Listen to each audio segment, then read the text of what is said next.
Bueno, jóvenes, buenas noches, buenas noches. Estamos hoy día 18 de marzo del 2021 en el curso de Física de Radiaciones y Dosimetría con la serie de exposiciones sobre dosímetros con diversas técnicas. Cada alumno tiene que exponer un, una técnica, un dosímetro, un tipo de dosímetros. En esta oportunidad, Detector de neutrones. bueno, muy bien. ¿Ya puede compartir pantalla? Bueno, Intentando, pero los neutrones son bastante particulares porque sabemos pues que no interactúan vía interacción electromagnética, como es el caso de las partículas cargadas. La detección de los neutrones es de manera indirecta. Estos interactúan con los núcleos a través de reacciones nucleares y los núcleos pueden desintegrarse y emitir partículas cargadas, las que son entonces encargadas de interactuar con el dosímetro. Ese es más o menos el principio. Ya tenemos a Joel Arevalo, Wilder Joel Arevalo Farro, alumno de la maestría en física médica de la UNI, quien va a hacer su presentación. Le rogaría, por favor, ahí está. Tiene usted todo el tiempo que desee y también, por supuesto, los alumnos tienen que estar atentos porque de estas presentaciones vendrá la práctica pronto. Muy bien. Adelante, Wilder Arevalo. muy bien. Muy buenas noches con todos mis compañeros. Bueno, ya todos me conocen, mi nombre es Wilder Arevalo. El día de hoy me ha tocado exponer un tema sobre detector de neutrones. Entonces, vamos a empezar. Eh, no sé si me escuchan bien. Espero que sí. Bueno, vamos haciendo una pequeña introducción, ¿correcto? Con respecto a los neutrones, en la naturaleza, haciendo un pequeño resumen, una parte introductoria, sabemos de que los neutrones no tienen carga, se estima que tienen una masa aproximada de una UMA, este, son menos interactuantes con la materia, por lo tanto va a ser un poco difícil detectarlos, los neutrones. Entonces, la detección de los neutrones se va a basar no de una manera directa, sino de una manera indirecta. De tal manera de que se pueda tener una colección, una recolección de ionización y por efecto, por un mecanismo, poderlo detectar esa radiación ionizante. Entonces, los neutrones son útiles porque se permite a través de un bombardeo de neutrones obtener nuevos núcleos, ¿correcto? Llegando así tener haciendo transmutaciones, de tal manera de que permite generar unos radioisótopos que va a ser a su utilidad, ¿no? Para luego generar radiofármacos. Y también los neutrones es muy importante porque justo en un reactor nuclear lo que en sí se produce y es la parte esencial es generar neutrones. Entonces, hago esta pequeña introducción porque vamos a ver tanto un poco desde sus inicios hasta en la actualidad cómo se tienen diferentes mecanismos de detectar estos neutrones. Bueno, haciendo un pequeño historial, Rutherford ya en 1920 con otros investigadores habían hecho ciertos trabajos. Ya sabemos por la historia que Rutherford hizo trabajo para poder ver de que realmente en el átomo existe un núcleo, ¿correcto? Por el bombardeo de partículas alfa. Pero había en Rutherford ciertas hipótesis, ¿no? De que sabiendo que en el núcleo hay protones, y la explicación de cómo estos se mantienen en el núcleo confinados. Entonces intuía con otros investigadores que ha de haber algo ahí, de tal manera de que esto haga que estos se mantengan unidos por una especie de fuerza. Ya viene el tema de fuerza nuclear. Entonces, siguieron generando ciertas investigaciones hasta que fue entonces, sino ya en 1932, Chadwick realizó un experimento de un bombardeo a través de una lámina de berilio con partículas alfa. Aquí lo voy a mostrar en un gráfico. De tal manera, él también tuvo a inicio una duda, ¿qué cosa era eso? ¿Qué cosa era lo que aparecía? Entonces, porque hasta ese entonces tan solo se podría detectar radiaciones ionizantes.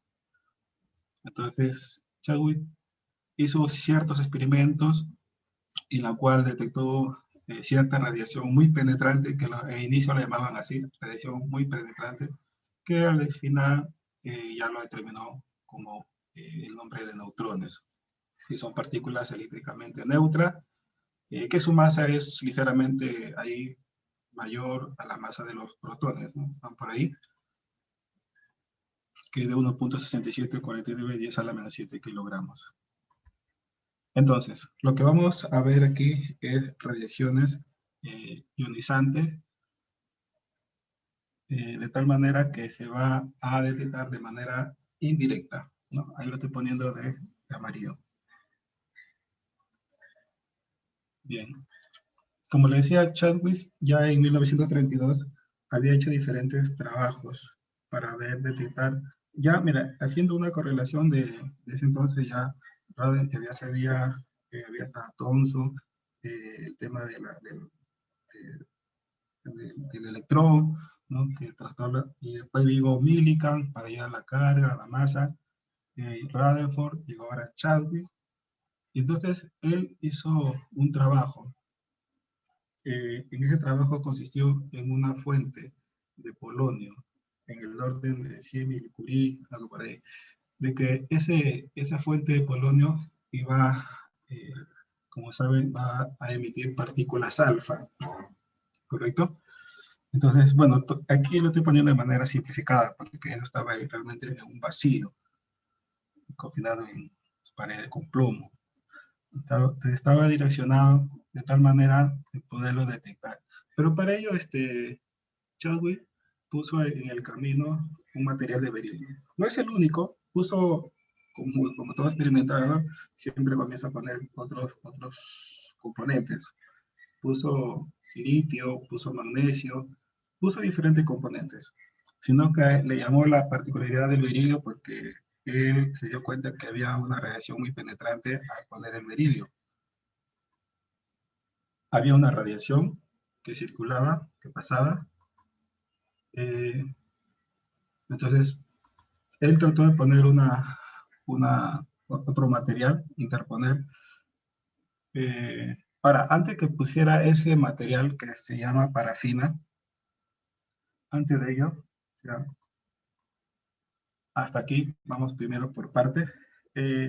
Chadwick se dio cuenta de que había una radiación penetrante, ¿no? Que pasaba por el berilio. Pero eso, ¿cómo lo detectó? Porque si lo detectó de alguna manera, porque trató de medir el coeficiente de absorción de energía, ¿no? Entonces, al medir la coeficiente de absorción de energía, que de hecho está relacionado con la frecuencia, ¿no? Y la energía, pues en este caso, partículas alfa, al medirlo, se dio cuenta, pues, de que pasaba la radiación, pero él no sabía cómo, qué cosa es, porque él puso dos placas, de tal manera, un campo eléctrico, ¿no? Porque si atravesaba esa radiación se iba a desviar, si pasaba, ponía un campo eléctrico, pero puso un campo eléctrico, pero no se desviaba, pasaba de largo. Entonces, pero ya sabía que había una radiación penetrante. Entonces lo que hizo, puso ahí donde puso una parafina, ¿no? Un material eh, hidrogenado. Entonces, al poner la parafina, había una emisión de radiación y al poner el detector, ahí observó de que ya una señal de lo que estaba sucediendo. Y esa señal de lo que estaba pasando eran los protones. Entonces, por ende, al reconocer de que eran protones lo que regresaban, lo que pasaban de la parafina, entonces él determinó que había una radiación ahí desconocida entre el berilio y la parafina. A esa radiación que tenía una naturaleza, un comportamiento de masa igual a los protones, digamos neutrones, porque eran como unas bolitas que impactaban en la parafina, que está conformada por hidrógenos, chocaban en el núcleo, y del núcleo, perdón, y de la parafina ya, era como un impacto, ¿no? Un impacto. Estarían los protones. Y estos, bueno, protones serían como hidrógeno, ¿no? Es así que fue los comienzos de cómo detectaron, o bueno, los neutrones, cómo pudieron medir esa radiación y hicieron la correlación. Bueno, ya lo que está ahí lo detectaron fueron cámaras de ionización. Al inicio pusieron cámaras Geiger, bueno, después ya se fue sofisticando para poderlo medir un poco mejor. Entonces, como le decía, en la parafina había una especie de impacto, ¿no? Y había un protón, y del protón impactaba en el núcleo, y el núcleo ya no despegaba. Ahí hay unos fenómenos que aquí le voy a explicar. Entonces, el neutrón, para que quede claro, interactúa con el núcleo, no con todo el átomo. O sea, si uno se da cuenta, la relación de masa con el electrón, por ejemplo, cómo interactúa con el electrón, no va a interactuar. O sea, prácticamente si es un electrón libre, o sea, un electrón no ligado, el neutrón llega como si nada, pasa de largo, nomás, ¿no? Sigue en línea recta, normal. Pero donde sí se va a ver algunas interacciones va a ser con el núcleo. Bueno, esta ya, pues ya, Chadwick recibió premio Nobel en el año 1935. Entonces, le decía, lo que le va a hacer interactuar el neutrón va a ser con núcleos ligeros. En este caso, bueno, te pone una gráfica, ¿no? Y ya conocemos cómo interviene, qué es lo que lo bloquea, el alfa, el beta, el gamma, ¿no? Y acá te ponen el neutrón, que es lo que lo va a impactar, va a tener alguna interacción, en este caso con la parafina. Puede ser un material ligero. Bueno, el neutrón ya conocemos, es partículas sin carga, no interactúan con los electrones, no causan directamente excitación ni ignición, ya lo hablamos, es de manera indirecta. Interactúa con el núcleo del átomo, claro, liberando partículas y fragmentos. Los electrones pueden ser capturados. Bueno, desde aquí más adelante vamos a hablar sobre el tema de excisiones eficaces. ¿Correcto? Un momento.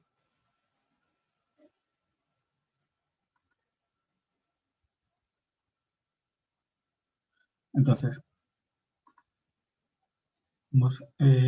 la retención de neutrones convierte al átomo en diferentes nucleídos, estables o reactivos. Entonces, vamos pasando, y es una característica del neutrón. Los neutrones pueden ser lentos o rápidos, aquí le voy a pasar unas tablas, ¿de qué se refiere a eso? A los neutrones se clasifican por su rango de energías. El neutrón es una partícula radiactiva que se transforma en emisión de electrones. O sea, quiere decir que el neutrón, bueno, está estable dentro del núcleo, pero si sacamos un neutrón, así digamos, imagina que metes tu mano en el núcleo y al neutrón lo saca, ¿no? Ya el neutrón fuera del núcleo tiene una vida media aproximada de 12 a 13 minutos. Después ya decae, ¿no? Su tiempo de desintegración son promedio de 12 a 13 minutos. Pero aún así también dentro del núcleo el neutrón tiene ciertas interacciones. Ya es un poco de física de partículas. Según la teoría, se tiene que entre el 15 al 50% del tiempo que está ahí vive de una manera virtual. O sea, está formado por un neutrón, protón y un muón. Bueno, pero el neutrón está estable en su mayor tiempo dentro del núcleo. Fuera del núcleo no es estable, es inestable.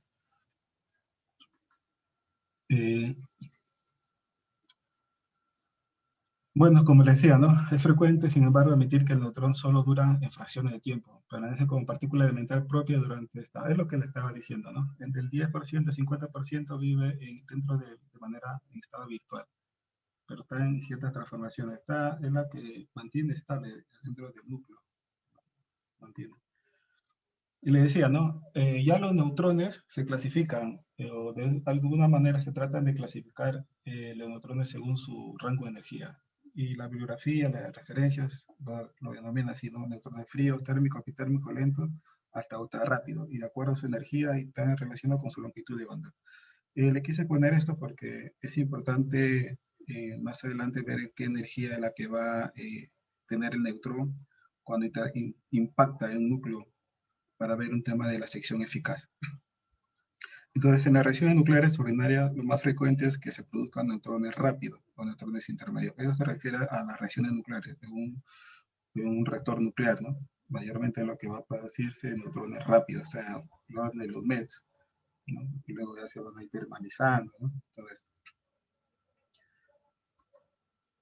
bueno, quise poner acá, como ya conocemos ya un poco el rango de energía que podemos encontrar a los neutrones, entonces lo podemos poner en un espectro, ¿no? Aquí no lo estoy poniendo como referencia porque obviamente este es un espectro de los neutrones que lo clasifican pues entre rangos rápidos, epitérmicos y los térmicos. Esto mayormente lo utilizan, bueno, están en los reactores, ¿no? Porque el reactor es una fuente de neutrones y aquí estamos hablando de neutrones.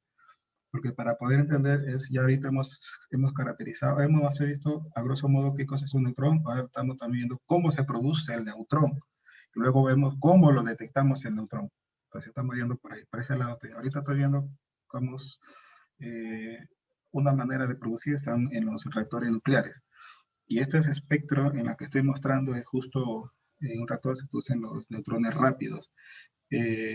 Luego se van a ir, pasan por un periodo, un rango en el rango de epitérmicos, ahí donde surge un efecto de resonancia, hay varios efectos ahí, porque ahí la sección eficaz se amplifica y si aumenta la sección eficaz de captura, los absorben los neutrones, al final es un absorbente, ¿no? Y eso sucede cuando aumenta la temperatura en esa área, bueno, el reactor, ¿no?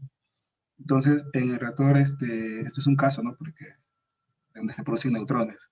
Entonces, en un reactor producen neutrones, fruto de fisión, etcétera, rápido, retardados, y luego se termaliza, y así surge la cadena, y todo es un círculo, ¿no? De la vida de un neutrón.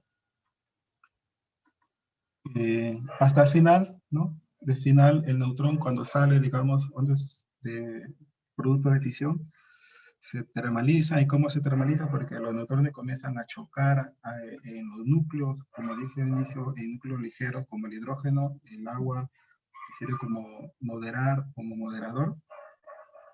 Entonces los neutrones van impactándose, ¿no? en los átomos en los núcleos de hidrógeno, chocan los neutrones hasta que van perdiendo energía y al final llegan a energías térmicas, o sea, energía del moderador, en este caso el agua, y así.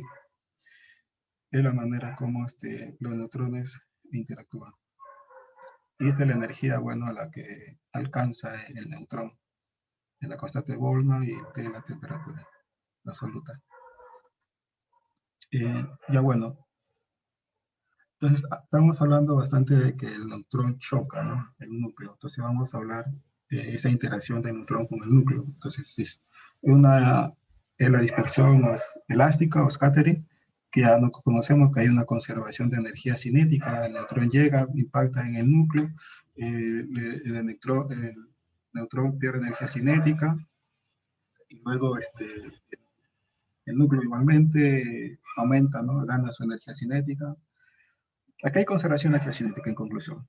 Ya en dispersión inelástica, aquí es otra cosa, ¿no? Porque ya el neutrón, cuando impacta en el núcleo aparte de obtener energía cinética, también hay una cierta energía interna que gana el núcleo, ¿correcto? Entonces, y esa energía que gana el núcleo, de alguna manera lo va a reemitir, ¿no? En forma de electromagnético o fotones, ¿no? Entonces esto, cuando dice acá un poco de teoría, este proceso es poco frecuente, dice, pero por debajo de 0,5 mel. O sea, tiene que ser mayor de 0,5 mel para que sea este tipo de proceso de dispersión inelástica. Bien, sigamos. El tercer tipo de reacción, ya hemos visto, ¿no?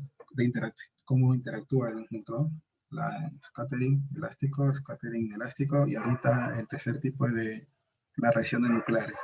Aquí sí ya hay diferentes casos, que el neutrón llegue, sea absorbido, ¿no? Y la absorción puede ser que lo capture o haga una fisión. Son diferentes reacciones que puede suceder, pero eso está en función de la sección eficaz. Y la sección eficaz es una probabilidad, ¿no? De la interacción entre el neutrón que llega al núcleo, ¿correcto? Y esa sección eficaz va a depender de la naturaleza del blanco y también va a depender de la energía del neutrón que está incidiendo.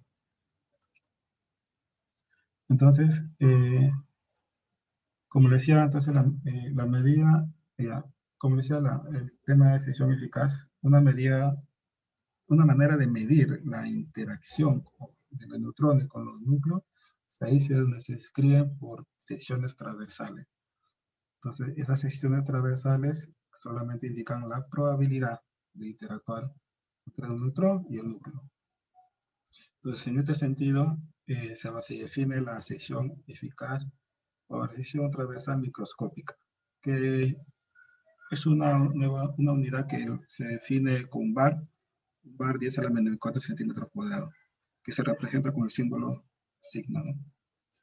Entonces, se está definiendo ahorita, para que se pueda entender, es la sección microscópica, sección transversal microscópica. Entonces, así como hay una sección, antes que siga, a ver, ya bien. Entonces, las secciones eficaz, puedes bombardear con neutrones un blanco, ¿no? Puede ser el berilio, ¿no? O cualquier otro elemento, uranio, pero esos elementos tienen una propiedad que les caracteriza. Esa propiedad es justo lo que le estaba hablando en la sección eficaz. Entonces, se definen secciones eficaces por scattering y de absorción, como ves en la figura. El scattering es lo que hemos estado hablando, ¿no? Si tiene una sección eficaz en ese rango, lo que va a ser o bien elástico o bien inelástico. Si tiene una sección de absorción razonable, o sea, de tal manera, un blanco tiene sección eficaz. Lo que pasa es que puede ponderar más uno que el otro, ¿entiendes? Entonces, en este caso puede haber sección eficaz de absorción y a la vez se divide en captura y fisión. La de fisión es la que utilizan los reactores nucleares. Y de captura, ¿no? Ahí hay varios casos, ¿no? Puede producirte, captura un blanco y te arroja 2 neutrones, 3 neutrones, dependiendo de la naturaleza. Entonces, tener en cuenta esto. Tener en cuenta que un blanco no es cuestión solamente, a veces uno lo mira, ¿no? Como si fuera, llegan dos vueltas de billar y impactan nada más, ¿no? Hay que ver esa propiedad también. Uy, dejé de compartir, creo. ¿Están viendo? No se puede ver, compañero. Yo creo que presioné. Ahora, Ya se puede ver. ya, disculpen, disculpen. Entonces, ya le decía sobre las secciones eficaces. Entonces, tener en cuenta, pues, de que todo elemento blanco va a tener una sección, vamos a llamarle sección eficaz total. Está compuesta por el T de captura, presión y de fisión, que solamente se representa como si fueran áreas. Va a representar si va a haber alguna iteración, ¿correcto? Tengamos en cuenta esto, sección eficaz total.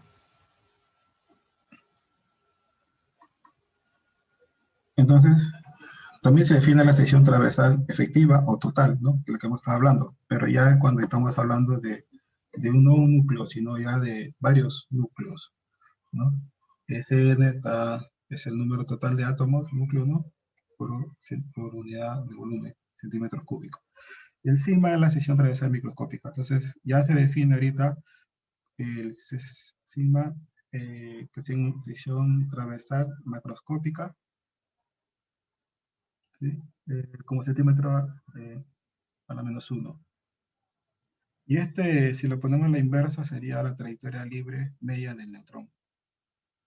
Es el recorrido, para que puedan entender ese recorrido que el neutrón realiza antes de que surja el siguiente impacto, ¿no? Siguiente impacto. Bueno, ya. Como ya tenemos claro estos conceptos de definiciones de sesiones eficaces, microscópica y macroscópica, pues, jalé de la OIEA hay unas tablas, ¿no? En la OIEA hay unas tablas que ya están caracterizadas todos los elementos, sus secciones eficaces. Lo puse esto porque, por ejemplo, acá, en este caso, el que estamos hablando para un generador de neutrones como en un reactor interactuar con uranio 235, des en cuenta, ¿no? Acá arriba, en la parte de arriba, no sé si verá mi puntero, el puntero, hay sección eficaz de captura, ¿no? Este es de resonancia, ¿no? Sección eficaz de resonancia, elástica de fisión, ¿no? Lo que me interesa para la clase de uranio. Se dan cuenta que para el uranio es de 582.6. Tiene una alta sección eficaz para fisión, ¿no? Alta sección eficaz para fisión. Entonces, y acá también tiene una sección eficaz de captura de resonancia. Tiene 146. Esta resonancia, como digo, en términos de los neutrones, en el espectro que les había mostrado, donde estaba lo rápido, epitérmico y lento, esa resonancia se entiende que surge un efecto que llaman el efecto Doppler. Este efecto Doppler es debido a que cuando, por ejemplo, un material, el blanco, alcanza temperaturas, comienzan a elevar sus temperaturas del material, el blanco, su sección eficaz comienza a cambiar de captura, comienza a aumentar. Y cuando aumenta su sección eficaz de captura, debido a la temperatura, ese se llama un efecto Doppler, los neutrones que llegan van a ser capturados, ¿no? Que en términos de un retorno conviene. En un reactor se piensa que hay que economizar, ¿no? Economizar quiere decir que si el reactor, digamos, que me produce neutrones, lo que quiero aprovechar para bombardear uno blanco y para poder generar radiofármacos, entonces los materiales que rodean a un reactor se tiene que ver, estudiar de que tengan, con respecto a la sección eficaz, ¿no? Que no sean tan altos, por el término de captura, ¿no? Porque ¿qué me conviene tener sección eficaz, digamos, al costado del reactor, en la base, en las paredes? Pongo materiales de que su sección de captura son altas, ahí va a perder. O sea, si pongo cercano, ¿no? De las barras, donde está la grilla, etcétera, sección eficaz es alta, me va a absorber todos los neutrones y al final, ¿no? ¿Cuál es el coste-beneficio, como se dice, ¿no? Entonces es muy importante saber esto. La sección de eficacia y ojo que eso depende de la energía también aunque son la energía del neutrón. Pero quise compartir esta tabla porque esto es lo jalé de la IA. Y así podemos ver varios tipos de elementos. Entonces, detectar neutrones es un tema muy específico, como se dice, dado que los neutrones en particular, bueno, son eléctricamente neutros. Entonces no sabemos que no son directamente detectables, pero de alguna forma se convierte, ¿no? Entre comillas, en una partícula con la cual lo podemos detectar. Bueno, acá hablamos del neutrón libre, puede ser dispersado por un núcleo transferido. Entonces ya como le decía, un neutrón libre fuera del núcleo, pero tiene un tiempo de vida de 12 a 13 minutos. Entonces, cuando ya de manera indirecta se ioniza a otro material, ya eso puede ser detectado a través de las cámaras de inyección, por ejemplo, ¿no?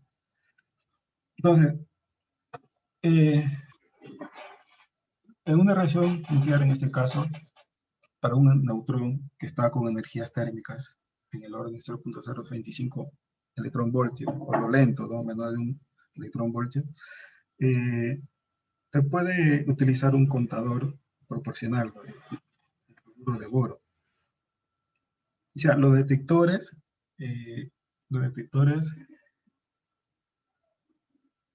van a estar en función, o sea, de qué es lo que vas a medir, qué neutrones, con qué rango de energía vas a querer medir. Porque, digamos, si tienes tú neutrones con neutrones rápidos, por ejemplo, es difícil de poder detectar, digamos, o súper rápido, ¿no? Poder cuantificar esa energía. Porque ojo que aquí, mira, si ves acá, el neutrón bombardea un boro, este boro va a emitir un partículas alfa, que al final el detector, en este caso el trifluoruro de boro, que está hecho el contador proporcional, va a emitir esta energía y bueno, te emite un pulso, ¿no? Aquí estamos viendo solamente una especie de transductor, ¿no? Como una energía física, al final se convierte en una energía eléctrica, ¿no? A 2.7 electronvoltios, ¿no? Energía eléctrica. Entonces, otro método de detección de neutrones. Este es un caso nomás, repito, para neutrones térmicos, ¿no? Pero hay otros métodos de detectar neutrones que le llaman retroceso del protón, y el otro es activación neutrónica. En activación neutrónica creo que lo va a ver otro de mis compañeros más adelante, me parece, y me enfoco en lo que es retroceso del protón, porque justo le voy a mostrar un detector en una de las filminas que voy a presentar, porque está basado la detección en este fenómeno, ¿no? Aquí se hace incidir sobre un gas contenido de hidrógeno y se detectan los protones de retroceso, ¿ya? Entonces, el detector que de aquí voy a mostrar, vamos a ver, la siguiente filmina, aquí está. Este es un monitor de medición de neutrones, gamma modelo 2363, que tenía tanto gamma como neutrón. Este detector, eh, el fenómeno que utiliza para poder detectar los neutrones es el retroceso del protón. ¿Ya? Primero voy diciendo las características que tiene este detector, bueno, hecho en Canadá. Ve independientemente de los gamas y los neutrones. Su rango de detección está entre 0.1 milirem por hora a 1 rem por hora. Neutrones y gamma 0.1 milirem a un ranger por hora, y entonces 1 ranger por hora. La detección gamma es en ya. Como les decía, este detector tanto de mide como gamma como neutrones, pero en el gamma usa un Geiger-Müller compensado, ¿ya? Y para el detector de neutrones utiliza el tipo retroceso de protones, ¿ya? El que le había indicado, ¿no? Retroceso de protones. Esa es la naturaleza de este medidor, de este monitor. Ya, pero ¿qué cosa es el retroceso o detector de retroceso de protones? Este caso, para que surja este tipo de fenómeno, porque va a interactuar con hidrógenos cerrado ahí dentro del monitor, es para neutrones rápidos. Ahora habíamos visto el caso extremo, ¿no? Los térmicos o lo lento, ¿no? Este es el otro, cuando son a mayor energía, los neutrones. Entonces, estos se detectan directamente bueno, ¿qué significa eso de retroceso?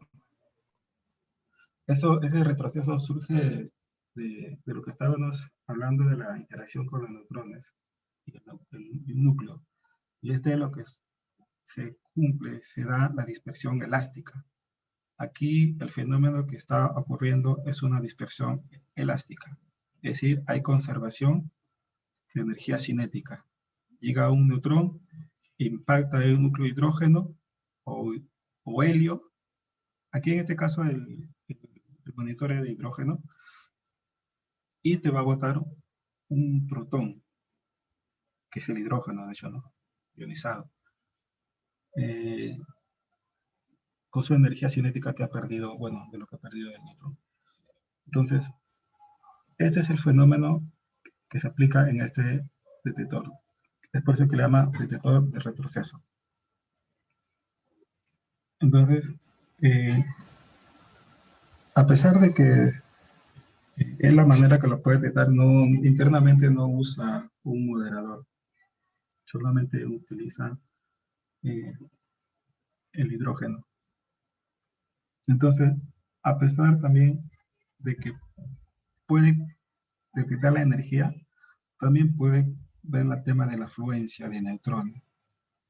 Entonces, la afluencia, bueno, se puede decir el número de cuenta, ¿no? de los neutrones de manera indirecta, ¿no? A través de los protones, que puede hacer un espectro, como indica, ¿no? Este medidor tiene un programa, un CD, para poder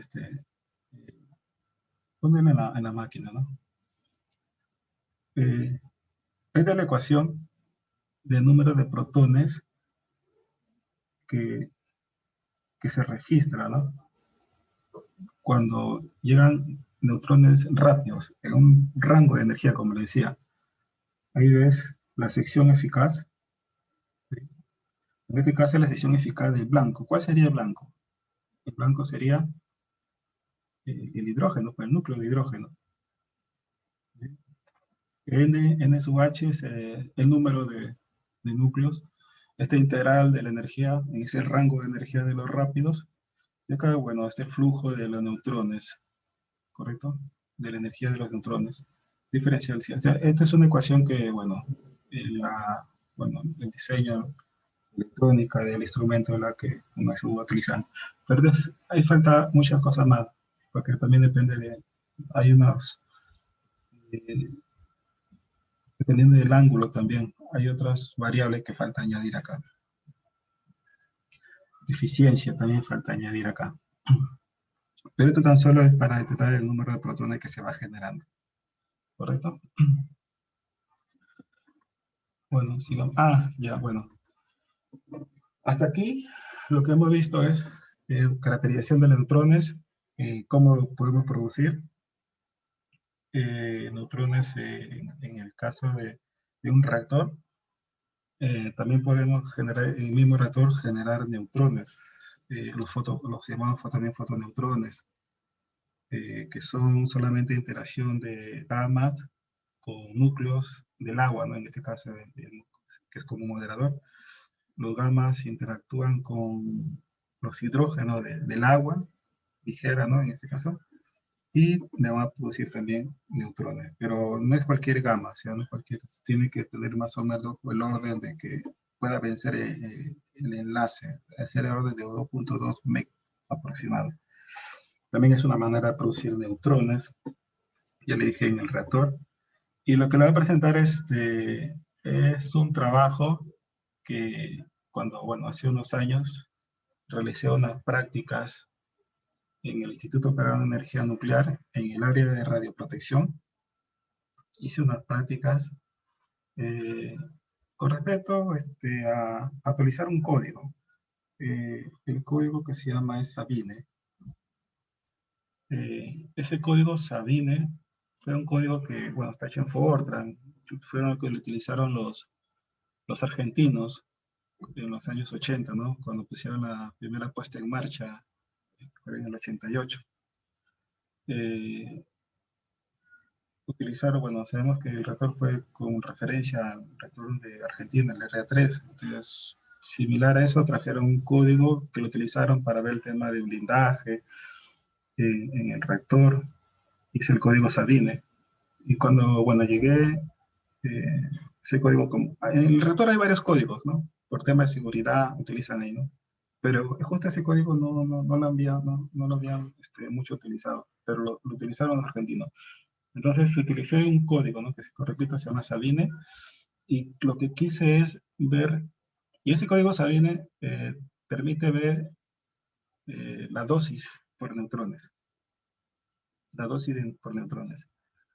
Y lo que traté de hacer, como nadie se había utilizado, bueno, hasta lo que yo tenía en ese tiempo a mi alrededor, no, el código, usan otros códigos. Ese era un código, como repito, de los argentinos. Le quise habilitar y ahí encontré que, bueno, había una opción de poder,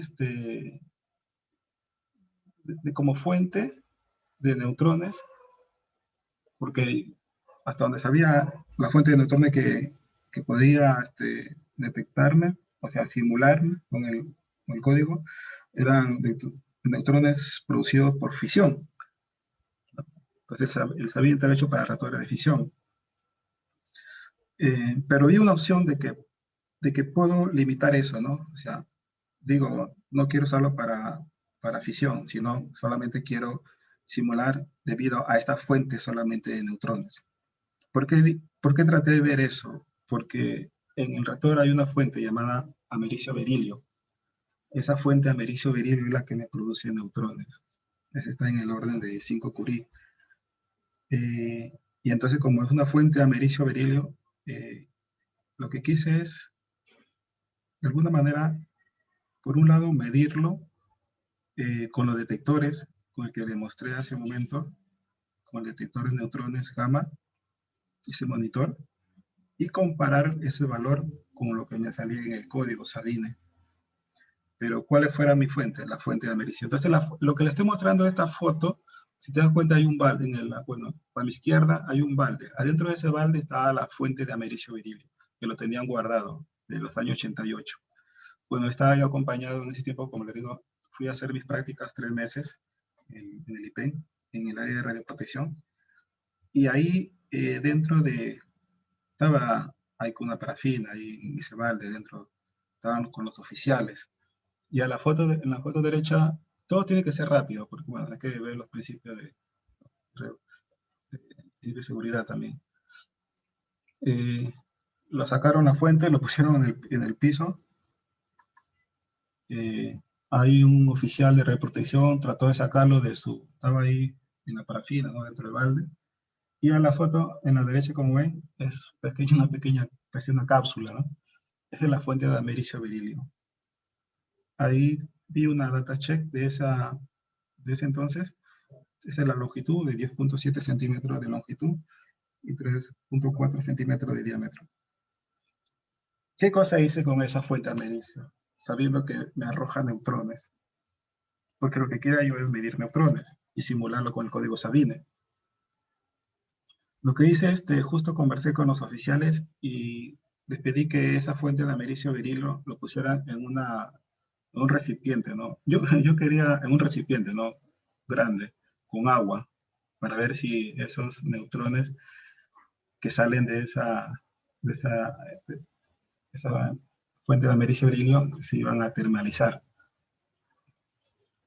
Entonces, hicieron eso, ¿no? No sé si se verá en mi pantalla. Eh, Ahí puse un bloque, se puso un cilindro con agua. Ustedes si lo alcanzarán a ver en la parte izquierda. Y al costado, se lo puse a un costado donde habían bloques de concreto. Y los oficiales comenzaron a monitorear. Ahí adentro de ese recipiente con agua, se puso la fuente de americio berilio, colgado hasta la mitad nada más. Hasta la mitad. Y se monitoreó. Se monitoreó tanto en la superficie del cilindro con agua como detrás de los bloques. Y se midió, ¿no? También arriba en la parte superior también se hizo mediciones. entonces esos fueron los resultados que encontré. Bueno, hice un dibujito así como si fuera lo que había puesto. Y ahí donde tuve resultados del monitor, ¿no? El monitor tiene la opción para que calcule solamente gamma o gamma, lo que viene sea de manera directa, ¿no? Y tiene para calcular neutrones y también para, hay un selector ahí, neutrones gamma, o sea, la suma, ¿no? La suma. La suma de esos valores. Si te das cuenta, si sumas a los dos costados, va a salir igual a casi aproximado, ¿no? A lo de en medio.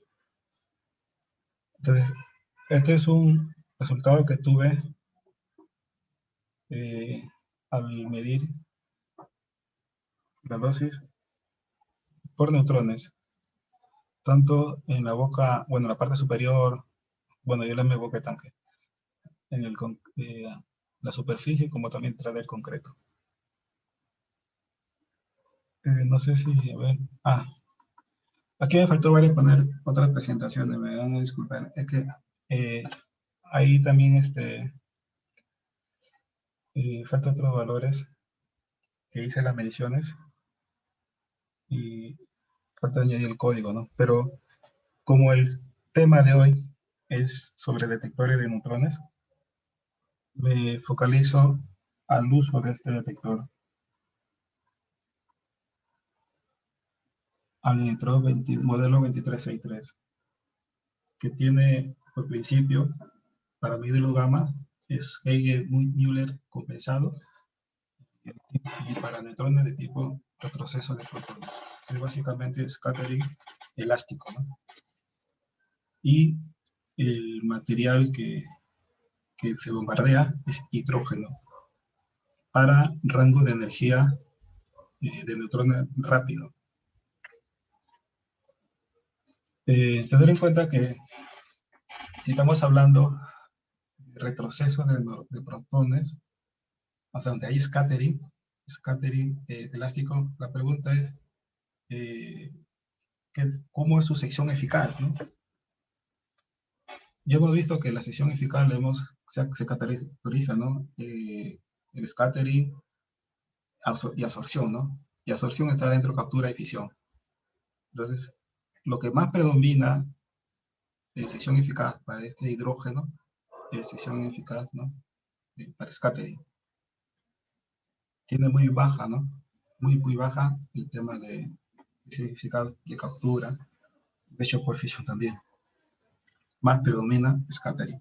Por eso que este material de hidrógeno se utiliza, porque me permite, con esa sección eficaz alta de scattering, producir este tipo de fenómenos.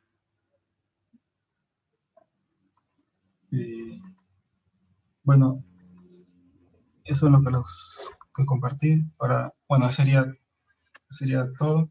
Muchas gracias. Si tienen preguntas, me lo dicen. A ver, muchachos, preguntas. Bueno, la primera pregunta es, ¿cuál es tu rol en el IPEN? Trabajas, ¿no? Supongo. Sí, actualmente estoy en el área de cálculo, análisis y seguridad. Y mi rol ahorita en esa área, veo el tema de simulaciones, tanto en la parte termohidráulica, con códigos, simulaciones del reactor, para ver por el tema de seguridad, que no vaya por vientos transitorios, para que no. Eso es lo que ahorita estoy realizando en el IPEN. Ajá. Y dime, o sea, tú haces simulación para un poco relacionado con la seguridad. ¿Qué parámetros mides? Digo, ¿qué parámetros simulas? ¿Qué te da la potencia, los neutrones, el flujo? ¿Cómo es? Ya, lo que pasa es que allá el tema del área de cálculo, son varios cálculos que se trabaja y se trabaja en grupos de trabajos. Un personal trabaja en el área de ver el tema neutrónico y otros hacen la parte de experiencia porque hay que calcular el coeficiente de retroalimentación por vacío, por temperatura, etcétera. Y toda esa información que ellos miden y otros hacen simulaciones y corroboran, eh, por ejemplo, también las calles de barra, ¿no? Hay que ver que esté dentro de los límites permitidos. Todos esos datos yo los recojo y comienzo a analizarlo en un programa, de tal manera que yo en ese programa eh, inyecto, me refiero cuando digo inyecto, estoy proponiendo un evento. ¿Qué pasaría con este evento? Por ejemplo, ¿no? Si se va la energía eléctrica, ¿no? ¿Qué pasaría si se van las bombas? Una bomba, dos bombas de agua, me refiero. ¿Qué pasaría si hay una inserción de reactividad?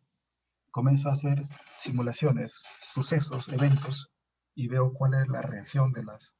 Porque ahí también, cuando simulo también la caída de barras para ver si reacciona o no reacciona. El peso de las barras, si están dentro del margen o no están dentro del margen. Y para hacer ese código también necesita alimentarse de otros códigos, ¿no? Código el Convec, el Cowbat, eh, el que le hablo. Hay varios códigos. Eh, el Thermic, que le digo separe, y otro código el RELA. O sea, son códigos que se trabajan conjuntamente. Al final tener ese evento, cuál es si reacciona o no reacciona la barra de seguridad, y si están dentro del margen de acuerdo a la norma. Eso es lo que se realiza. Bueno, es un trabajo en equipo en el área de casa. Un trabajo en equipo de mis compañeros. Y bueno, eso es lo que básicamente hacemos. Muy bien, y dime, tú manejas entonces este término que también se usa en la pandemia, el parámetro R.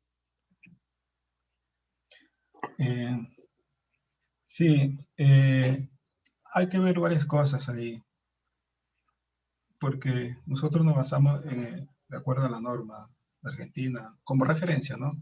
Y la guía. Y corroboramos, porque muy bien uno puede ver resultados experimentales dentro o sea, que hacen trabajo, ¿no? Como por ejemplo ruido neutrónico, para ver las potencias bajas. Y luego cuando uno simula otros eventos, muchas veces queremos corroborar y pensamos de que lo simulado nunca va a concordar con lo hecho en experimental. Está en el rango del 10% aproximado. Estamos ahí.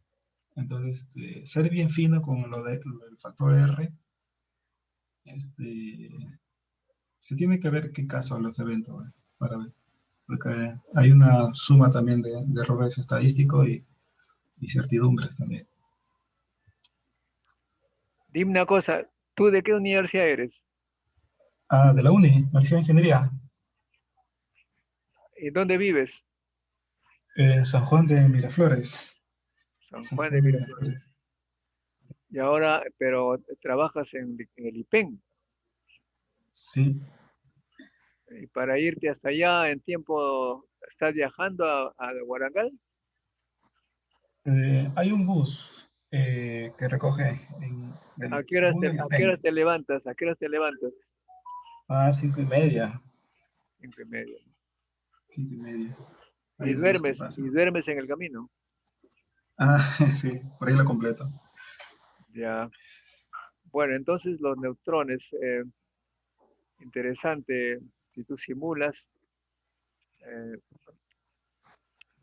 ahí se simula entrada de qué, de neutrones, número de neutrones, flujos. ¿Cuáles son tus datos de entrada?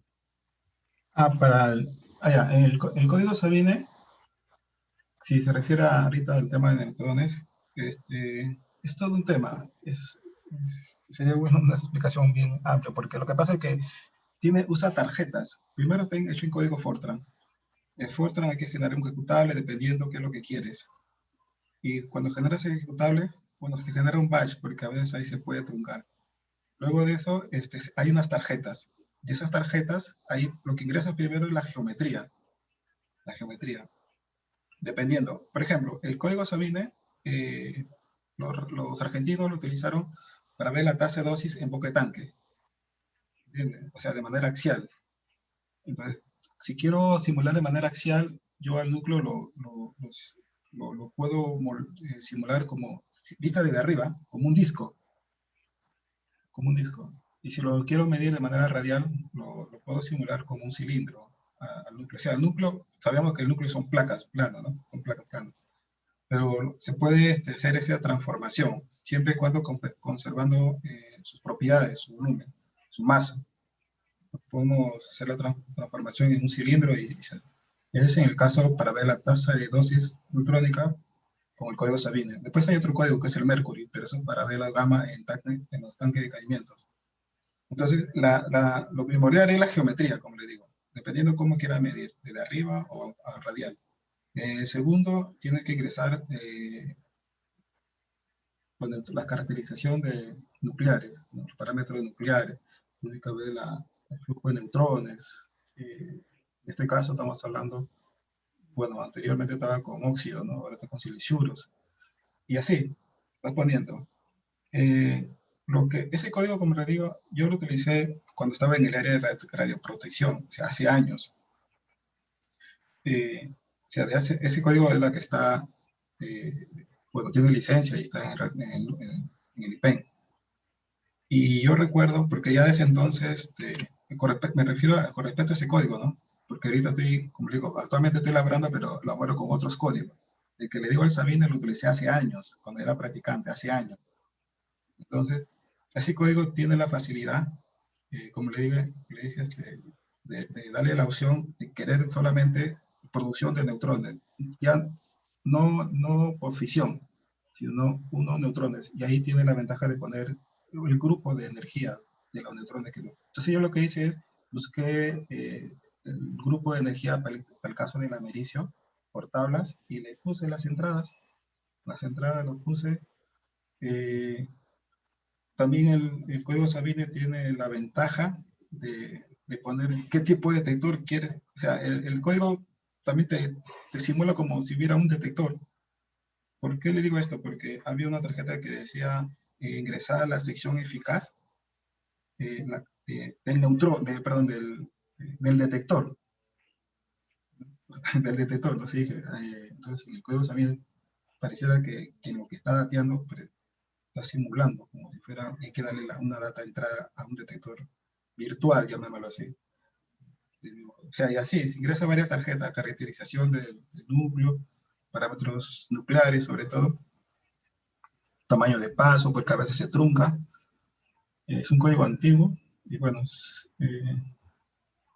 me resultó, pero como era poco tiempo de práctica, 3 meses nada más, quise hacer varias cosas, pero ya no pude más porque eran 3 meses de práctica y solamente utilicé ese código en esa área que estaba en radioprotección. Ahora tengo otra área.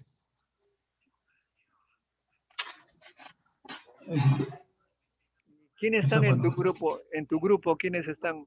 ¿Quién es el jefe ahí? El jefe, el responsable, ya, se le llama así, del área de cálculo, análisis y graves, oficialmente es Germán Cáceres. Germán Cáceres. Sí. Ajá, Germán Cáceres. ¿Y quién forma parte del equipo? Los otros. Ahorita somos, está el doctor Zúñiga, Álvaro Aguirre, está Braulio Ticona, Javier Quispe. Hay un compañero que también ha venido de Argentina, Gianfranco Guacho, que es ingeniero nuclear. Y bueno, y mi persona.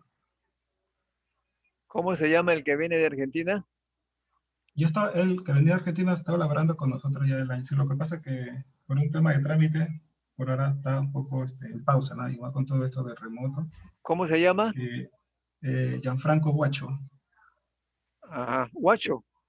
sí, Gianfranco Guacho. Ah, Yo he bueno. estado, sí. Él es peruano, estudió en Argentina, en Bariloche, y Ya está por bien. acá. Gianfranco Guacho. Bueno, ok. Pregunta, jóvenes.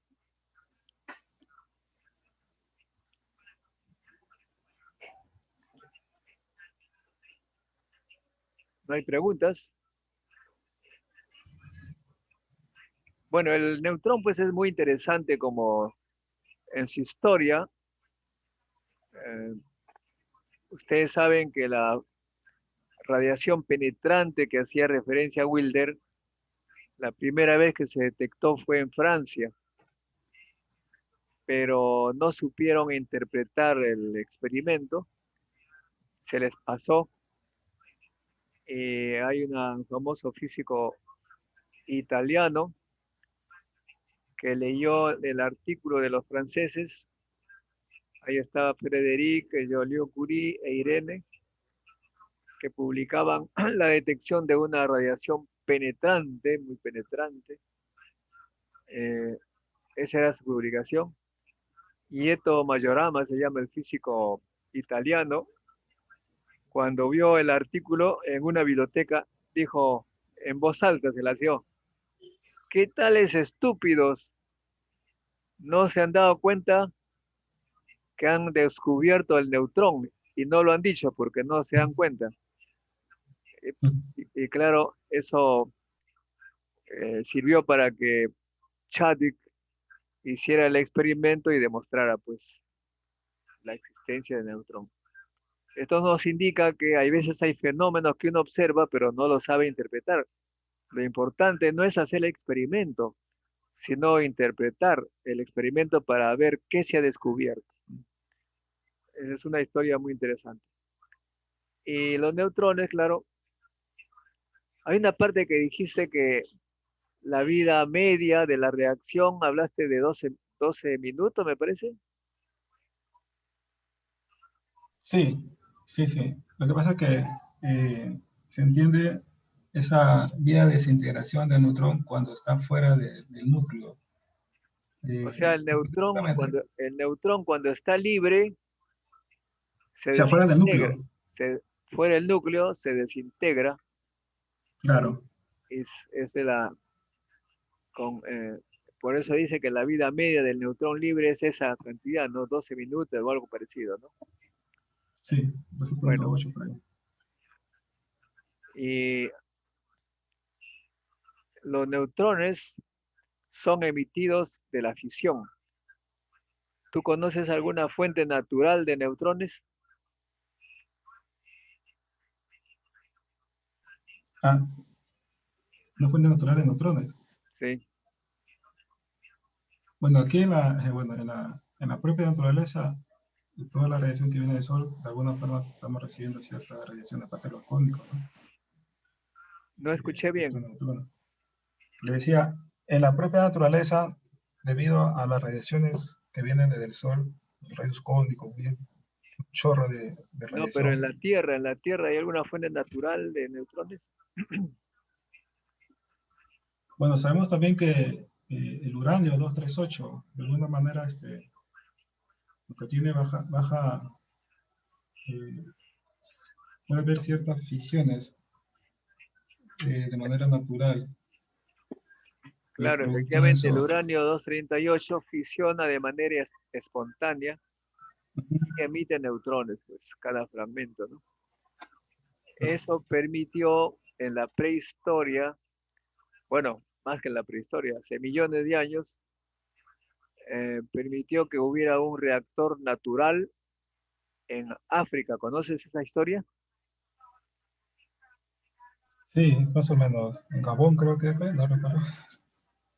Sí, bueno, como el uranio natural emite neutrones, el uranio 238, y como había una alta concentración de uranio, también había uranio 235, entonces se inició una reacción en cadena y como había agua y llovía mucho, sirvió como moderador porque para que se produzca la fisión, el neutrón tiene que ser térmico y eso se produce en el agua. Como en el reactor de Warangal se tiene agua como moderador, ¿no? También. Pero en Sí, manera natural en el África, hace muchísimo tiempo se produjo esto y fue el primer reactor natural. ¿Cómo es que se descubrió? Pues los mineros de uranio vieron que había bastante actividad y que había muchos fragmentos de fisión, como si fueran los desechos de un reactor nuclear. Eso también es interesante. El neutrón, entonces, pues, tiene muchas cosas interesantes. Eh, muy bien, ok. Pregunta, jóvenes.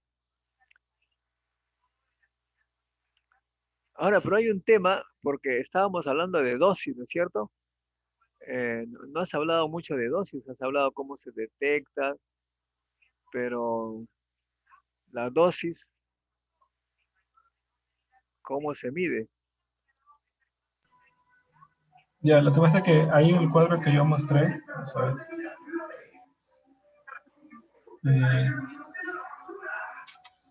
el monitor, en su indicador, bueno, el medidor te mide dosis en sievert por hora, ¿sí? En sievert por hora. Entonces, lo que hace, según la bibliografía, sus datacheck, lo que trata de ver la dosis equivalente, como si estuviera equivalente de una masa de hombre, como dice, la masa de hombre.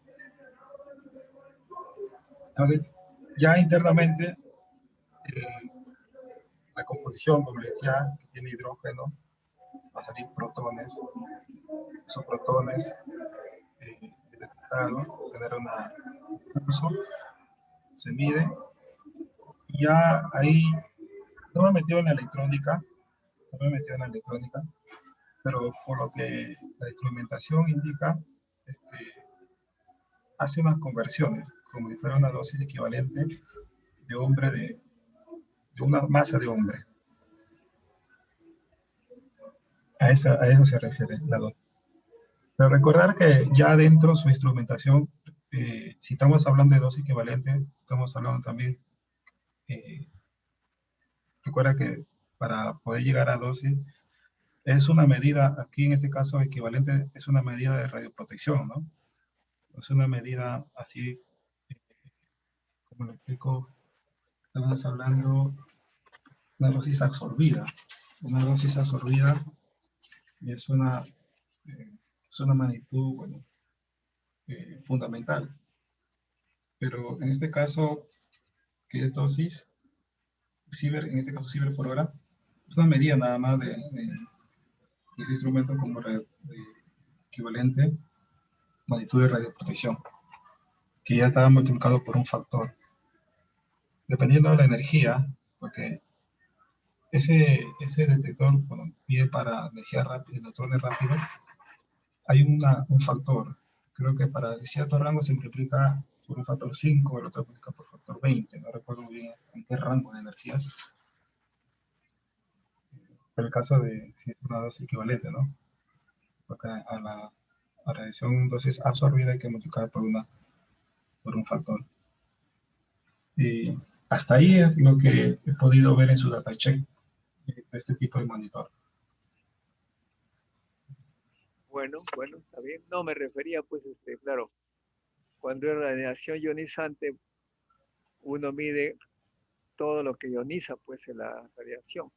En este caso es indirecta la ionización y de todas maneras se mide todo lo que se ioniza. No el neutrón, pero las partículas que salen de la reacción, ¿no? Es así. Claro, claro. Muy bien, muchachos. ¿Alguna otra pregunta? Buenas Buenas noches, noches. compañero. Este, en cuanto a las aplicaciones o usos que se le puede dar a lo que es el detector o la emisión de los neutrones, ¿cuáles? No entendí mucho esa parte. O, si podrías ampliarlo.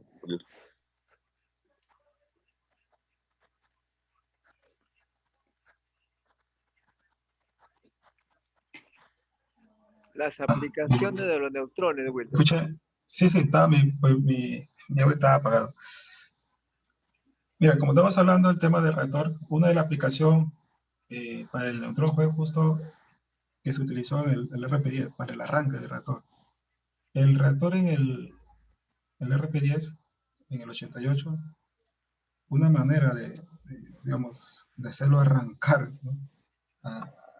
a funcionamiento del reactor, bueno, se utilizó la fuente de americio berilio. ¿Por qué? sea, como demostré ahora, la fuente de americio berilio es una fuente. A ver, el americio, para hablar, es un elemento artificial. Vamos hablando. Es artificial que me va a emitir partículas alfa. Ya, esas partículas alfa va a interactuar con el berilio y el berilio me va a producir neutrones. Esa como pastillita que le mostré, que está ahí, esa está hecha de americio berilio. Ese que ves como fuente de neutrones de americio berilio, que tiene una vida media de 430 años, ese está, ahorita está almacenado en el reactor. ¿Por qué eso lo utilizaron para arrancar el reactor? Porque el reactor, recuerda, se genera una avalancha de cadena de neutrones. Entonces, eso, como emite neutrones, eso lo pusieron en el núcleo del reactor porque para poder generar, hacer una reacción de fisión y en cadena. Va a bombardeó neutrones a las placas de uranio, de óxido en ese tiempo. Cuando bombardeó, se generó una reacción en cadena y ya con los detectores, con las cámaras de ionización que están a sus alrededores del núcleo, comenzaron a detectar cierta, bueno, como es una especie de traductor, ¿no? Una energía física lo convierte en una energía eléctrica. Entonces, la energía física, en este caso los neutrones, bombardeó al uranio, el uranio generó otros neutrones, de 2 a 3 neutrones, y se hizo una avalancha, generó a través de las cámaras de inyección. Hay unas cámaras de inyección compensadas. Las cámaras de inyección compensadas son unas camaritas que están son 3 o 4 cámaras de inyección compensadas que están en el reactor adentro, en el núcleo. Lo que hace es que en la cámara de inyección llegan tanto neutrones como los gamma, ¿no? Porque recuerda que en una fisión de uranio no solamente te bota neutrones, que son algo de promedio de 2 a 3, sino también te bota fragmentos. Y esos fragmentos también te van a arrojar otros neutrones que llaman neutrones retardados, ¿no? Entonces, cuando pones un detector, en este caso un cámara de inyección, es el que está mirando lo que está pasando. Y lo que está pasando es producción de neutrones, pero también te están botando gamma. La cámara de inyección lo que hace es recoge toda esa información. La cámara de inyección tiene adentro 2 camaritas, una que está bordeado con boro y otra que está sin boro. La de boro detecta los neutrones y los gamma, y el otro tan solo gamma. Y la tecnología que está hecho es para poder filtrar los gamma y solamente la corriente que se va a generar solamente sean productos de los neutrones, no de los gamma. Entonces, de alguna manera, la instrumentación ya genera una señal eléctrica y te bota una corriente, digamos, ¿no? Una corriente que llama corriente de marcha, y detectan ya que a través de esa corriente de marcha, que por los indicadores que están en consolas, ya te da una señal de que se ha generado se han generado neutrones dentro del núcleo. ¿Y quién lo generó en un principio? Como le dije, ¿cuál es la utilidad? ¿Para qué me van a servir los neutrones? Una utilidad es como le digo, para poder hacer el arranque, ¿no? del reactor. Porque si pongo así unas placas, tiene que, a menos que pase la masa crítica, ¿no? Pero bueno, tan solo, en este caso, eso fue la utilidad. La utilidad del americio berilio que me produce neutrones para el arranque del reactor. Ahora, pero Y sí, sí, y bueno, creo que también lo utilizan el americio berilio en los pararrayos. Creo que eso lo utilizan en la selva, pero no sé si estará esto hasta ahorita en la actualidad.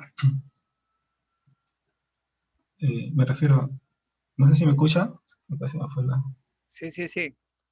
ya. Bueno, esa es una de las utilidades que, como decía mi compañero que hacía la pregunta, los neutrones, ¿no? Bueno, los neutrones también se usan para hacer lo que se llama radiografía de neutrones, o También, radiografía claro. neutrónica. ¿Podrías explicar eso? Bueno, esa es otra técnica, ¿no? Es una técnica que también en el reactor se está realizando. Había un especialista, no recuerdo su nombre, pero creo que ya no está. Lo que pasa es que así como uno, por medio de la radiación, ¿no? Lo básico, lo que hemos visto también en lo que se ve haciendo radiodiagnóstico, ¿no? Que usa radiaciones de alguna fuente, utilizan. En el caso de neutrones también, eh, de alguna manera, hay una parte, no sé en qué número está, eh, uno de los tangenciales, no recuerdo cuál es el número, en una columna térmica, no recuerdo muy bien en qué posición, pero hay una de las utilizaciones de los neutrones es justo utilizar esos neutrones, bombardear esos neutrones para poder tener una información de, digamos, de ese material, ¿no? Tú puedes poner, para ver, o sea, eso es una técnica de imágenes también, la que te da más información de la composición. Porque recuerda de que, como hemos estado hablando, los neutrones van a interactuar con núcleos ligeros, ¿no? Y ahí uno va a ver el contraste y se ve mejor resolución. Bueno, Característica. déjame explicar eso. Sí, sí. La- Cuando uno hace una radiografía con rayos X, lo que observa, lo que se observa es, por ejemplo, huesos detrás de los músculos, porque los huesos son pesados, densos, y absorben la radiación, los rayos X, mientras que los tejidos blandos dejan pasar, pues, gran parte, ¿no? Pero como ustedes han visto, el neutrón es todo lo contrario, pasa a través de los materiales como el plomo, pero son frenados por el hidrógeno. Una cosa curiosa, ¿no? ¿Eso qué significa? Que nosotros podemos ver gotas de agua entrampadas dentro de piezas metálicas, gotas de aceite, o sea, gotas de sustancias livianas dentro de metales. O sea que es todo lo contrario, ¿no?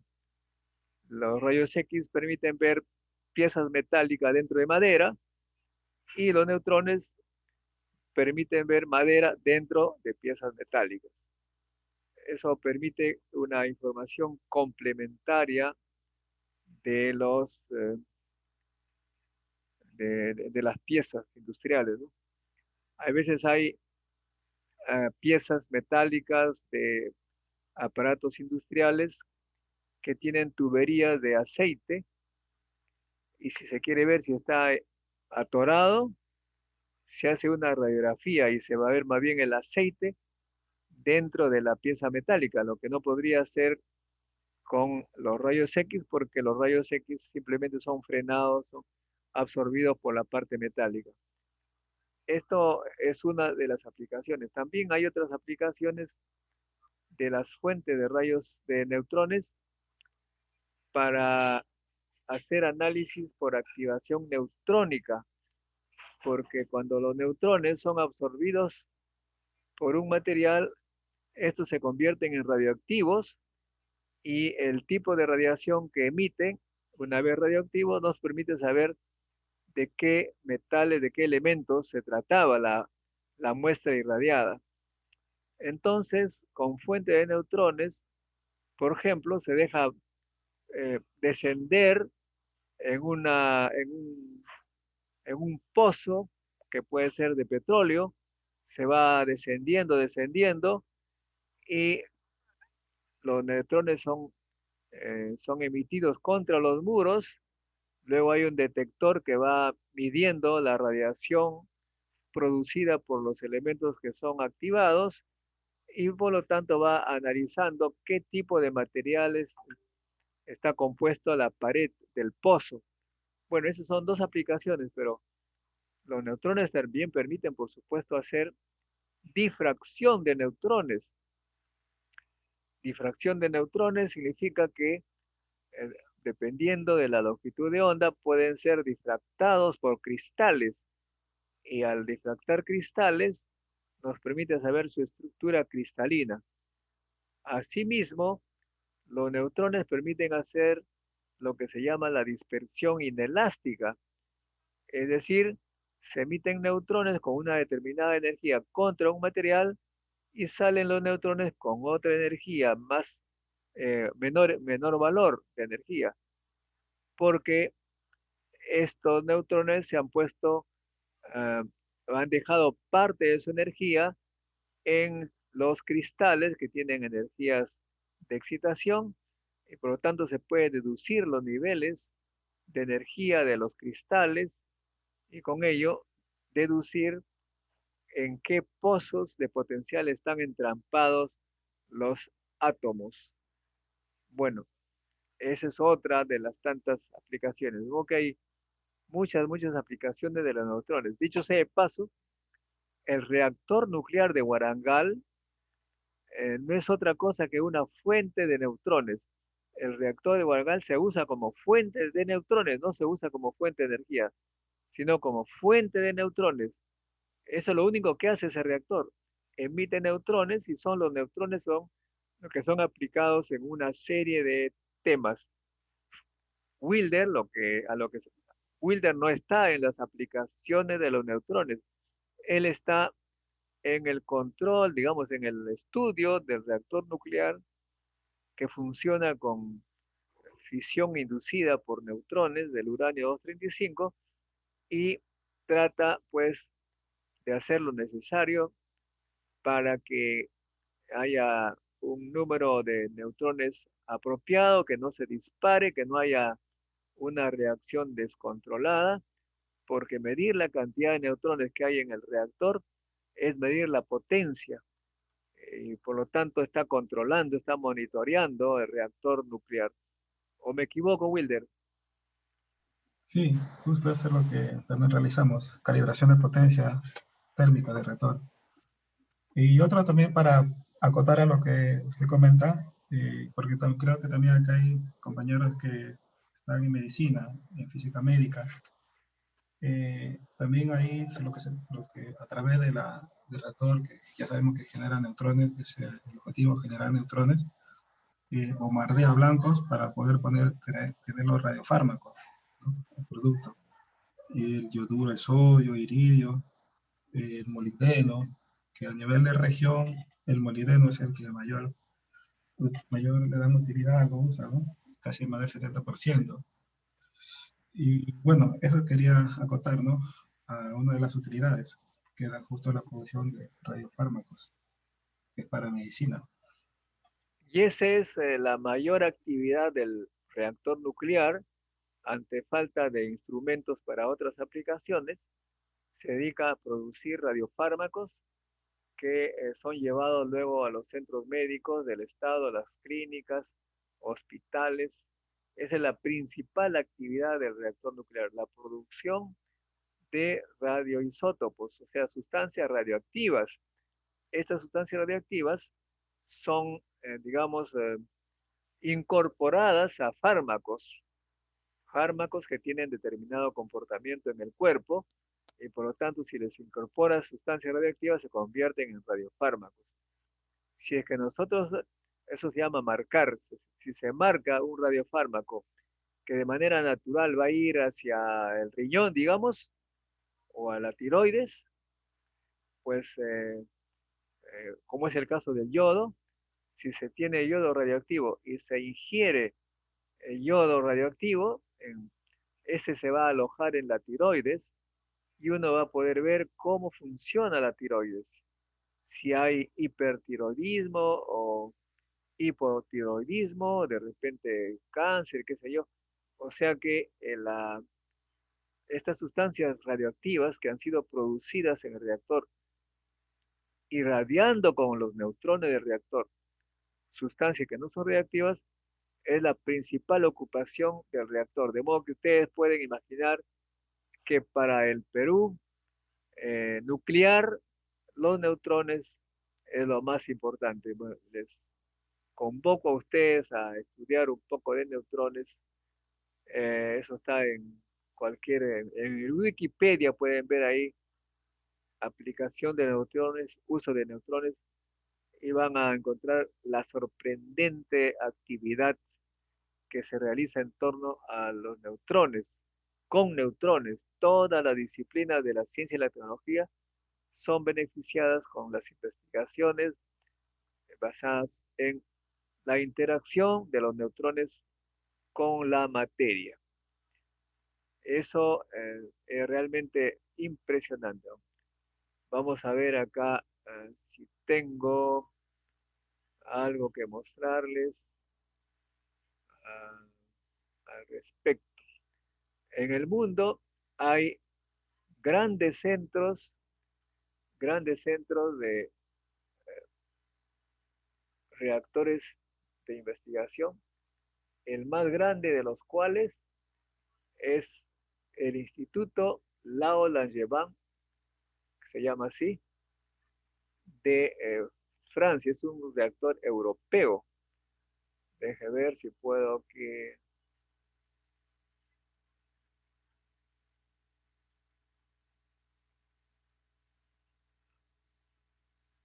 Ahí voy a compartir pantalla.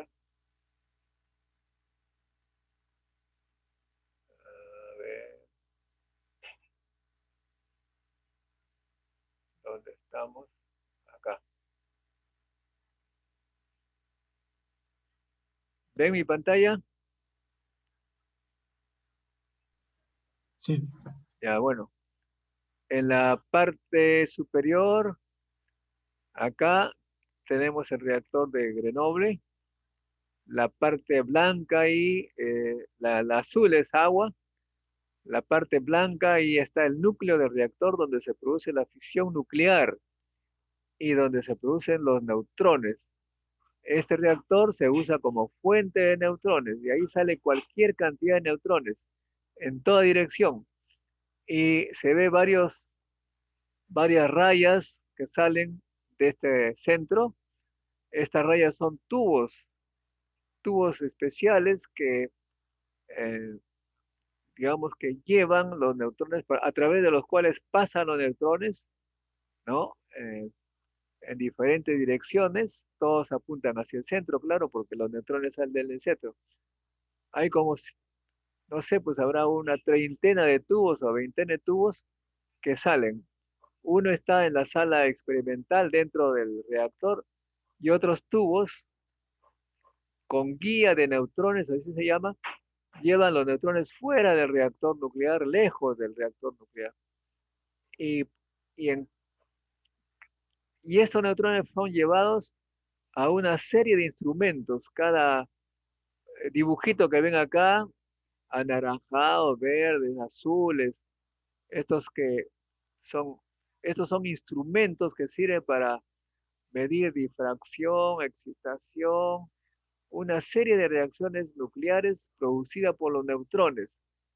Y hay pues acá centenares de científicos investigando.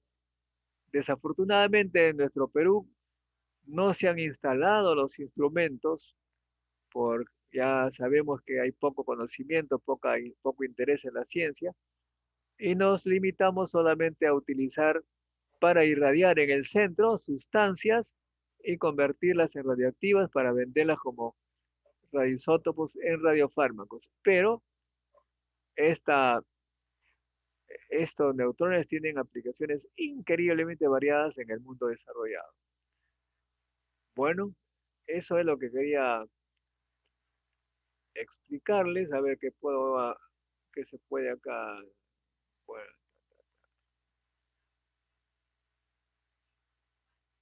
en fin, el mundo de los neutrones. ¿Qué están viendo ustedes, por favor? ¿Me pueden decir?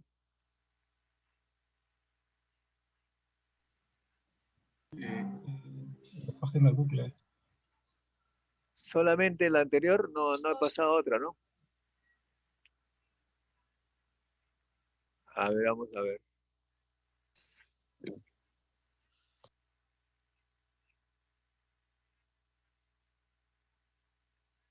Acá a la izquierda ven cualquier cantidad de imágenes sobre el uso de reactores. Sí, Y acá dice neutrones para la sociedad. Imagínate. De modo que lo que ha expuesto Wilder, no sé si se habrá dado cuenta, ha tomado un elemento importantísimo de la física nuclear. En este reactor nuclear yo hice mi tesis de doctor en física nuclear usando los neutrones para la fisión nuclear, estudiar la fisión nuclear, pero también otras investigaciones que tienen que ver con la física de estado sólido. De modo que es un gran centro donde me formé. Bueno, ok.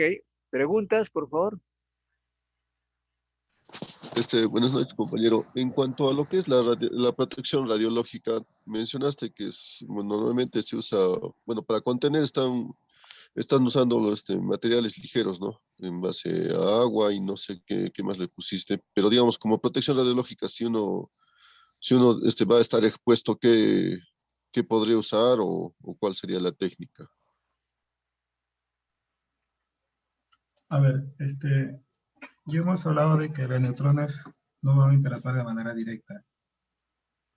Lo que va a hacer, en la imagen que yo les mostré, donde estaba un balde, dentro del balde estaba la fuente de medición berilio y estaba con parafina. Y esa parafina está compuesto de componentes hidrogenados. Mire, cuando se sacó esa fuente, el monitor de gamma, de reacción gamma, ¿no? De neutrones, comenzó a marcar, bueno, el indicador de que la dosis se estaba elevando. Pero no era que los neutrones directamente estaban sucediendo, era de manera indirecta, porque el neutrón interactuaba con la parafina, ¿no? Y hay una serie de transformaciones en la que me va a emitir gamma, porque como le dije, dependiendo de la energía del neutrón, me puede producir, ahí no hay fisión, ahí en eso de hecho no hay fisión, ¿no? Hay scattering elástico e inelástico. En el inelástico, aparte de que rebota, me puede emitir radiaciones electromagnéticas, o mejor dicho, los fotones. Y de alguna manera, ese detector marcaba los gamma. A eso voy. Porque como bien dijo el doctor, o sea, los neutrones van a pasar de frente, ¿no? Solamente van a interactuar con la parte hidrogenada, materia liviana. Entonces, en este sentido,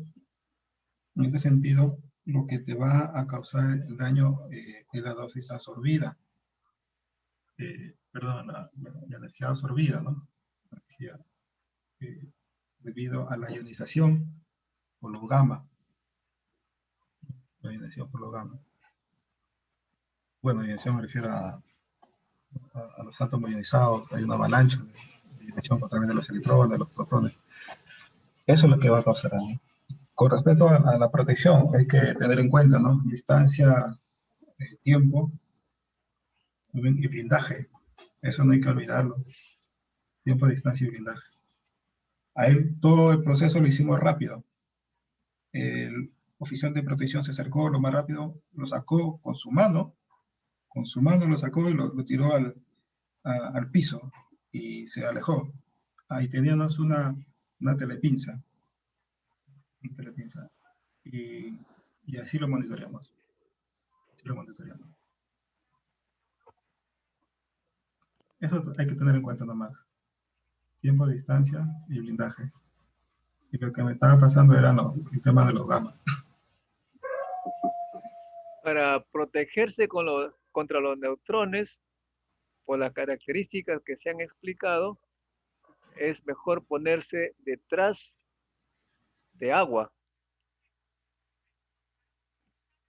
no metales, ¿no? Los metales no ofrecen ninguna protección. Dicho sea de paso, en algún momento se habló de la bomba neutrones, que eran bombas que se colocaban en caso que vinieran tanques invasores por un terreno, entonces colocan bombas de neutrones. Los neutrones pasan a través de los tanques sin ningún problema, eliminan a los soldados que están adentro, pero el tanque no le pasa nada, o sea que usted va y regresa con el tanque totalmente intacto. Esa es una cosa fea de decirlo, pero esa es la famosa bomba de neutrones que se inventó hace ya unos 30 años, o más tal vez. ¿Alguna otra pregunta? Buenas noches, profesor, buenas noches, compañero. Yo, Durán, tengo una pregunta, si me permite. Claro. Mire, he atendido, ¿no? Atentamente, la explicación del compañero Wilder, ¿no? Me parece muy interesante. Había una inquietud, ¿no? Y la inquietud es la siguiente. Él manifiesta de que efectivamente para producir, para detectar los neutrones, lo que hacemos es utilizamos los neutrones como balas que, digamos, van a interactuar con el boro y de ahí se produce una reacción, ¿no? Se produce litio y luego se tiene partículas alfa, ¿no? Y al detectar las partículas alfa, de alguna manera indirectamente estamos detectando los neutrones, ¿no? La pregunta es, tengo la impresión, no es una crítica, simplemente es una pregunta, una curiosidad. Si existe alguna técnica, digamos, más actual, ¿no? Que se disponga para ese efecto, ¿no?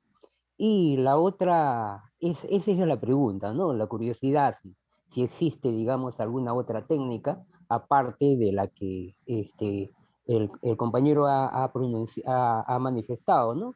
Y la otra, respecto a que me llama mucho la atención la forma, tal vez tan rudimentaria como para, para manipular ese tipo de sustancias, ¿no? Creo yo de que agarrar un guante, tener unos baldes, revelan un poco una falta de tecnología, ¿no? Yo me imaginaría, pues, tener un carrito, alejarlo de algún modo, ¿no? Y manipularlo, de modo lejano, porque cuando hablamos de radiación se tienen, digamos, tres elementos importantes, ¿no? Distancia, tiempo, ¿no? Y blindaje, ¿no? Entonces, creo de que, no, bueno, la referencia, ¿no? Este, por decirlo así, sería, o la crítica sería por qué esa forma tan rudimentaria de manejar cosas tan peligrosas, ¿no? Básicamente eso, profesor, muchas gracias. Una pregunta, ¿usted es alumno de la maestría? Sí, yo soy José Luis Díaz Durán, soy alumno libre de la maestría. Ah, ya, José Luis Díaz, ya, ok. Muy bien. Ok, ¿alguna reflexión, Wilmer? Sí, sí, sí. Bueno, con referente a lo que había puesto una ecuación, que les decía, ¿no? Cómo interactuar con el helio. Y es una explicación básica, ¿no? Pero detrás de ello hay una física. De que hay otros tipos de detectores. En este caso yo utilicé el tema de- del bombardeo, bueno, por escape no elástico. Pero hay otros mecanismos también de detectar neutrones. Y eso que hay, por ejemplo, con los centelladores. Uno de mis compañeros anteriores explicó sobre el uso de los centelladores. También hay centelladores líquidos que permiten detectar neutrones. Hay detectores de gases nobles, ¿no? Hechos con helio. Hay detectores de plástico, centelladores, eh, también o sea, están hechos de material hidrogenado, que te permiten detectar, eh, como dije, indirectamente los neutrones. O sea, hay una gama de neutrones dependiendo la energía de los neutrones. Yo mostré un cuadro del rango de energía. Es una manera, ¿no? Como les repito, ¿no? Centelladores, digo centelladores porque es lo que hace un poco, para que lo puedan entender, el mecanismo que se explicó la vez pasada, centelladores líquidos. Con respecto a la manipulación de la fuente que mostré en unas fotos, una de las cosas que recuerdo cuando yo llegué como practicante al IPEN, el oficial de protección radioprotección me dijo que a la radiación no se le tiene miedo, se le tiene respeto. Cuando hay desconocimiento de la radiación, la gente tiene miedo. Dijo, una vez vino un practicante a Calipe y me dice, ¿sabes lo que hizo una vez? Cuando fuimos a hacer mediciones, se vino con dos casacas. Se vino con pantalón jean, doble casaca, polo verde. Y no quería, como decir, hay unas fuentes en el laboratorio experimental que son de baja actividad. Cuando son de baja actividad no te va a causar daño. Vamos a hablar de palabra daño en la piel. Porque cuando hay conocimiento de algo, pero sí se respeta, ¿no? Se respeta las condiciones que se llevan a cabo, un protocolo de manejo de equipos, sí. Entonces, el primer paso es tener conocimiento de lo que se está utilizando. Y el conocimiento que mostré yo en la foto era una fuente de americio berilio. El orden de ese americio era orden de 5 curie, que a pesar de que era del año 88, bueno, quizás más antes, igual su vida media de 433 años. Todavía estaba con una actividad muy alta, de 5 curie. Entonces, para sacar íbamos telepinzas para poder monitorear, pero el americio berilio estaba dentro, era un poco difícil de sacarlo con la telepinza, estaba dentro del balde. Entonces, ¿qué se aplicó? Conocimiento, ¿no? ¿Qué hemos aprendido? Se ha aprendido distancia, tiempo y blindaje. Entonces, aplica el tema de tiempo. Entonces, el radioprotección lo hizo rápido, y lo sacó y lo puso. Y como sabemos que en este caso, para un operador expuesto, tiene ellos se monitorean. Tenemos un dosímetro, ¿no? Y en el dosímetro prácticamente ellos que tienen experiencia no marcó en el indicador del dosímetro, no marcó, cero era. Entonces, como ellos tienen conocimiento, son los oficiales, sabían a lo que se estaba manejando. Llevamos telepinza, se sacó de manera manual y rápida, se dejó en el piso y con la telepinza se monitoreó, se comenzó a trabajar. Y así se llevó hasta esa vasija que les enseñé de azul con agua, ahí lo pusimos. Y se comenzó a monitorear. Todo era monitoreado, todo era monitoreado. Y siempre conservando tiempo, distancia y blindaje. Y respetando los protocolos, porque para hacer ese trabajo también es un procedimiento. No era cuestión de entrar dentro del hall del reactor, tenía que tener permiso por los oficiales para hacer esa experiencia. Todo es un protocolo que se tiene que cumplir. Bueno, eso quería dar alcance, ¿no? Porque también, otra cosa, escuché que usar guantes, ¿no? O sea, el guante no te va a proteger. Entonces, ¿verdad? Que uses. Todo se utiliza bajo criterio de radioprotección. Tiempo, distancia y blindaje, las telepinzas, y saber a qué te estás enfrentando. Es una fuente solamente de medición berilio. No sé si quedó claro. Muchas gracias, muy amable por la explicación. Una pregunta o un comentario. Sí. Bueno, en la universidad un día llevé un curso con un profesor que es conocido como el profesor Tony Benavente, que en paz descanse. Y el profesor mencionaba de que el profesor Tony Benavente cogía las fuentes radioactivas con la mano y nos desafiaba al profesor a que lo agarren, ¿no? El profesor, bueno, no sé si habrá sido verdad o mentira, pero igual, ¿no? O sea, un poco como que no se aleja mucho de lo que también se ha explicado, ¿no? Casi cercano, ¿no? Entonces, da a entender que podría ser hasta casi verdad, ¿no? Yo pensaba que era mentira, ¿no? Pero igual hay cosas que no se toman las protecciones como deben de ser, ¿no? Como que un poco peligroso, se podría decir, ¿no? Y hemos visto, pues, que el profesor finalmente, el profesor Tony Benavente, falleció debido a un factor muy cercano a ello, ¿no? Que puede ser la probabilidad, ¿no? No sé qué podría comentar el compañero si es que sabe algo del tema.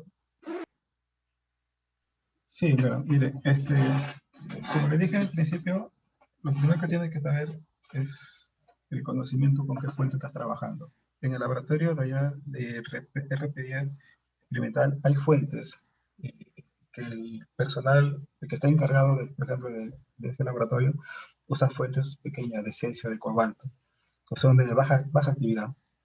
Entonces, en el orden de que eh, lo manipula, yo lo observo, lo manipula para hacer algunas calibraciones.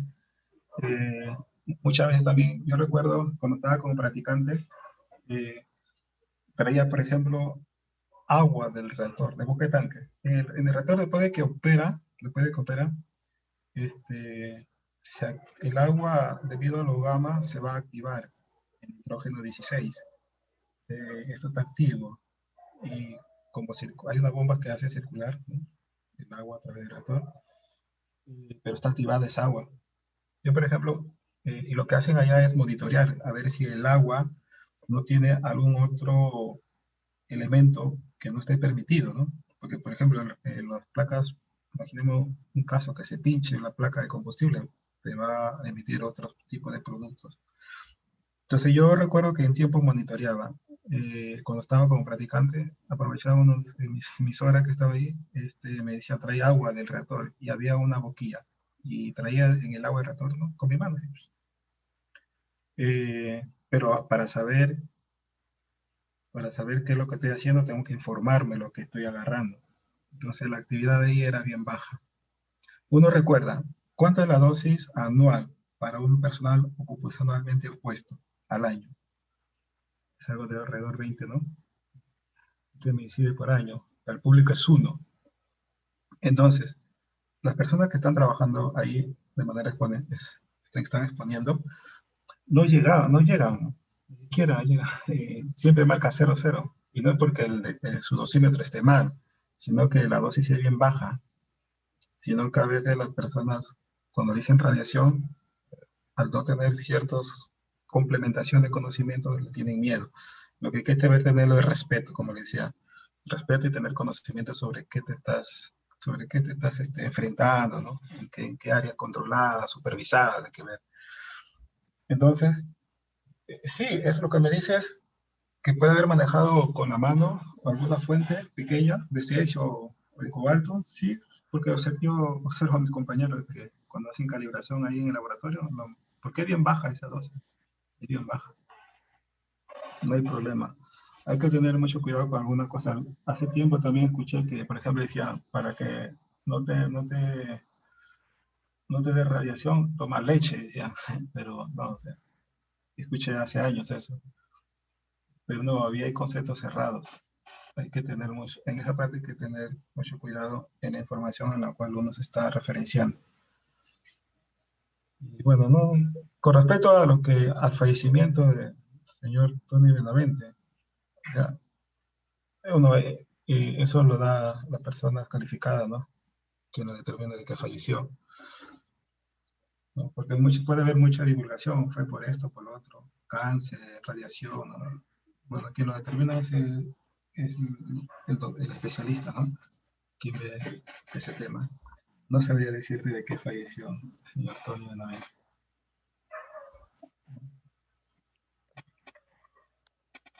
Muy bien, jóvenes.